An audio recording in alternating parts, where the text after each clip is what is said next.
ಬೇರೆ ಬೇರೆ ಕೇಳಪ್ಪ, ಮುಖ್ಯಮಂತ್ರಿ ಮಂತ್ರಿ ಇದೆಲ್ಲ ಬಿಟ್ಟು ಬೇರೆ ಏನಾರು ಕೇಳ್ರಿ. ಇವತ್ತು ಸರ್ ಏನ ಬಾಗಲಕೋಟೆಯಲ್ಲಿ ರೈತರು ಕಬ್ಬು ಬೆಳೆಗಾರರು ಹೋರಾಟ ಮಾಡಿದ್ದಾರೆ, ಬಿಜೆಪಿ ನಿಯೋಗ ಹೋಗ್ತಾ ಇದೆ ಸಾಕಷ್ಟು. ನೋಡಿ, ಅಲ್ಲಿ ನಾನು ಈಗಾಗಲೇ ಸಕ್ಕರೆ ಖಾತೆಯನ್ನು ಹೊಂದಿರತಕ್ಕಂಥ ಸಚಿವರಾದ ಶಿವಾನಂದ ಪಾಟೀಲ್ ಅವ್ರ ಜೊತೆ ಮಾತಾಡಿದ್ದೇನೆ. ಆದಷ್ಟು ಬೇಗ ಅದೇನು ಸಮಸ್ಯೆ ಇದೆ, ಬೆಲೆ ನಿಯಂತ್ರಣ ಮಾಡ್ತಕ್ಕಂಥದ್ದು ಅಥವಾ ಬೆಲೆ ಫಿಕ್ಸ್ ಮಾಡ್ತಕ್ಕಂಥದ್ದು, ಅದನ್ನು ತೀರ್ಮಾನ ಮಾಡಿ ರೈತರಿಗೆ ಸಮಸ್ಯೆ ಇದ್ದರೆ ಬಗೆಹರಿಸ್ಕೊಡಿ.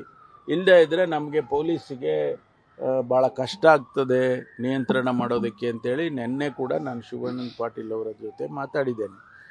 ಅವರು ಕೂಡ ಅವರ ರೆಪ್ರೆಸೆಂಟೇಟಿವ್ಸ್ ಏನಿದ್ದಾರೆ, ಶುಗರ್ ಫ್ಯಾಕ್ಟ್ರಿ ರೆಪ್ರೆಸೆಂಟೇಟಿವ್ಸ್ ಏನಿದ್ದಾರೆ, ಅವ್ರನ್ನೆಲ್ಲ ಕರೆದು ಸತೀಶ್ ಜಾರಕಿಹೊಳಿ ಅವರು, ಆಮೇಲೆ ಲಕ್ಷ್ಮೀ ಹೆಬ್ಬಾಳ್ಕರ್ ಅವರು, ಶಿವಾನಂದ ಪಾಟೀಲ್ರು, ಮಂತ್ರಿಗಳೇನಿದ್ದಾರೆ ಅವರು, ಆ ಭಾಗದ ಮಂತ್ರಿಗಳು ಅವರೆಲ್ಲ ಕೂತು ಮಾತಾಡಿ ಬಗೆಹರಿಸ್ತೀವಿ ಅಂತೇಳಿ ನಮ್ಗೆ ಹೇಳಿದ್ದಾರೆ.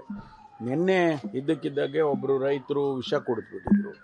ಆ ವಿಷ ಕುಡಿದು ಆತ್ಮಹತ್ಯೆಗೆ ಪ್ರಯತ್ನ ಮಾಡಿದ್ರು. ಅವರಿಗೆ ಸೇವ್ ಮಾಡಿದ್ದಾರೆ ನಮ್ಮ ಪೊಲೀಸ್ನವರು. ಈ ರೀತಿ ಘಟನೆಗಳಾಗಬಾರ್ದು. ಮುಂದೆ ಇನ್ನೂ ಹೆಚ್ಚಿನ ರೀತಿಯಲ್ಲಿ ಆದಾಗ ನಮಗೆ ಪೊಲೀಸಿಗೇನೆ ಸವಾಲಾಗ್ಬಿಡುತ್ತೆ. ಅದಕ್ಕೋಸ್ಕರ ನಾನು ಕೂಡ ಮಾತಾಡಿದ್ದೇನೆ. Hopefully it will all be resolve.